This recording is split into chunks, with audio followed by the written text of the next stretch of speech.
I'm Jonte Greer. This is my wife, Tomika. We have two daughters, Jayla, who is 17, and Tamira, who is about to turn 14. Started coming to Epiphany not long after we moved to Pearland. We visited one day. I'm what you called a lifelong Lutheran. So when I was able to visit this church, we came in, and then the welcome that I've received, that Tomika received, was so great and so encouraging that we never left.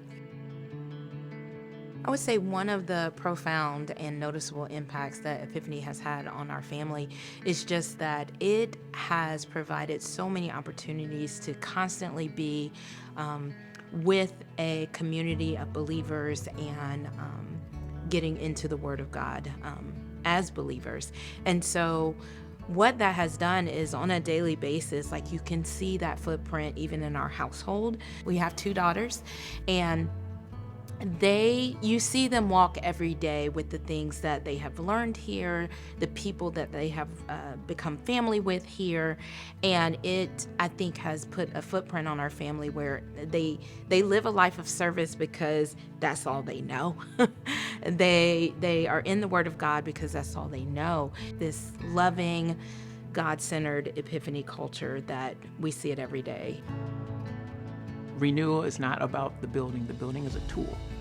But if you have the right tools, you can do a lot of really cool things. And I think we will be able to utilize this space in new ways than we had before. Really seeing what this Renew initiative can do, like having that vision of where we are today, but where we can be and what we can be in this community and the type of outreach that we can do, and moving away from how it's been into this grand vision that God has given our leaders here, and being excited enough and believing that that vision is going to come true. I think that helps us to realize where we can be a part of that, and a big part of that is our generosity and giving towards it.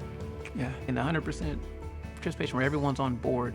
I believe we will all feed on each other, that spirit, that enthusiasm, that joy. If we're all in this together, I believe there's really no limits on what could be done. The welcoming space is also a big key. When we first got here, again, welcoming was one of the reasons why we showed up to visit and never left. And I believe after 16 years or so of utilizing that space, being welcoming right there, kicking that to another gear can also have, again, this huge impact with the community that's now here, where they walk in for the first time and then they have a similar experience. You have that shining face and the facilities that matches that shining face and that spirit. I think about how the biblical truth that we are all members of one body. And in order to achieve the goals and objectives and the purpose for the body, we need all the parts in service and working. And so it doesn't mean that every member of the body contributes in the same way, but it does mean that you have an important role in the body to contribute to the renewal and the vision. So.